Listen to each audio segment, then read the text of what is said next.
This legislation today is deeply disappointing. As a parent, as someone who's spoken to thousands of parents over the past year, and as the official opposition education critic, what we're seeing is Doug Ford and Stephen Lecce bullying the lowest paid education workers, driving them out of the education system and putting our kids' education at risk.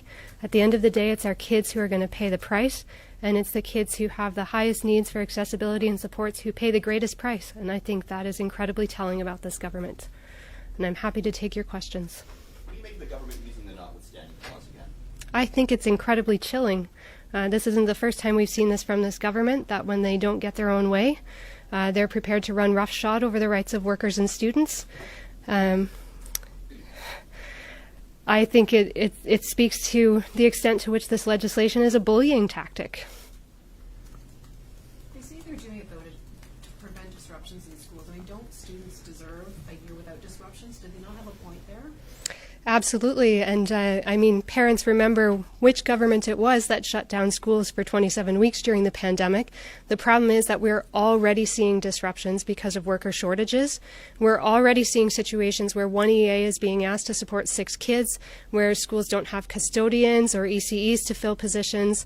And this government is telling workers who already can't afford to do their job that they're only going to pay them a nickel an hour more. So we're going to continue to see these kinds of disruptions. In fact, we're going to see more because workers can't afford to work in this sector any longer.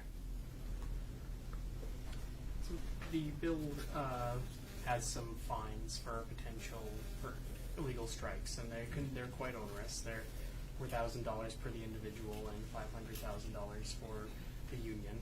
We did some quick math, and that if all of them go on strike on Friday, it could cost QB millions of dollars.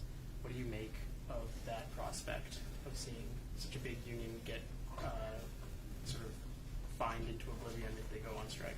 Well, we're still analyzing all the elements of the bill ourselves. We just saw it too, but I think once again, this speaks to the fact that the legislation is ultimately a bullying tactic, and this government is bullying the lowest paid education workers, predominantly women. It's bullying the people who support our kids day in and day out, and primarily it's bullying the people who support our kids who need supports the most day in and day out. And at the end of the day, it's these workers and their kids, and it's our kids in school who need these supports who are going to pay the price for this government's bully tactics. Is there anything that can stop this government? It has a massive majority, and it's willing to use the notwithstanding clause. So what can possibly be done? Stephen Lecce's conscience? The minister's holding all the cards here. He's got 4 days to come to the table with a deal that actually ensures that workers can come to work day in and day out and support our kids without having to use food banks, that workers will stay in the system, and that our kids will get the supports they need without further disruptions to their education. There are a lot of workers in Ontario who are low paid, and they will not be getting an 11.7% increase in their salary, an annual increase. So how do you support that particular ask? We have already seen the consequences of a situation where workers have to use food banks and work multiple jobs to make ends meet. And the reality is that they are leaving the sector despite the fact that they love the work that they do and they feel committed to our kids. We are already seeing shortages throughout the sector, and workers are telling us they simply cannot continue to afford to work in this sector if they have to use food banks.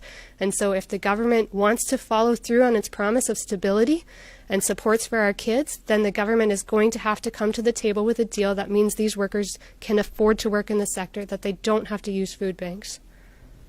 What message do you think this sends to the other education unions currently in bargaining right now?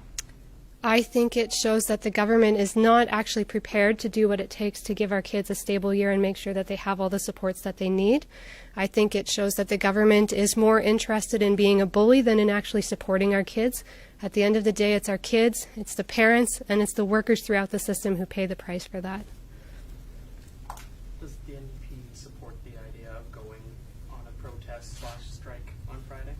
Look, we have 4 days until there's a protest/strike. The minister is the one holding all the cards here. The minister can come to the table at any time over the next 4 days with a deal that prevents disruptions to our kids, and that's what I am begging him to please do. Thank you for going. Thank you. Very much appreciated.